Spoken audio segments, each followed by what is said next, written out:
Bienvenue dans cette nouvelle vidéo. Nous allons voir aujourd'hui quel format de fichier vous devez privilégier quand vous exportez votre logo. Une fois que vous avez créé votre logo, en passant par une plateforme ou en utilisant un logiciel adapté, comme je le mentionne dans la formation, vous allez devoir l'exporter, c'est-à-dire le récupérer sous forme de fichier. Plusieurs types de fichiers s'offrent à vous. Nous avons premièrement le JPEG. Voici mon logo exporté en JPEG et que je viens d'intégrer au PDF. Le JPEG est le format le plus courant et le plus connu. Sa seule limite est que nous l'exportons en basse définition et qu'il aura toujours un fond. C'est-à-dire que mon logo, on voit très bien qu'il est dans un carré blanc. En fait, ce n'est pas un carré blanc, c'est le fond de l'image. C'est la limite du JPEG. En revanche, les formats PNG sont traduits aussi en RVB comme le JPEG, mais nous n'avons aucun fond. Ce qui veut dire que on voit bien la différence entre les deux. Mon logo est sur le fond de mon PDF, alors que mon logo en format JPEG garde son fond blanc. Donc je privilégie toujours le format PNG lorsque je donne les fichiers à mes clients.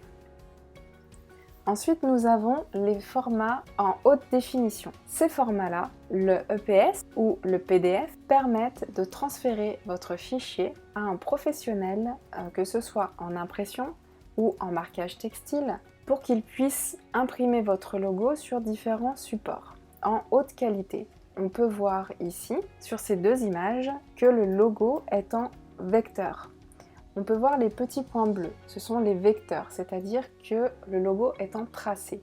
Ici, je vous ai montré la vue tracée pour que vous voyez la différence, mais si on enlève la vue tracée, on aura le même rendu que le PNG, c'est-à-dire qu'on n'a aucun fond derrière. Donc si vous devez choisir deux formats de fichiers, privilégiez avant tout le PNG et le PDF.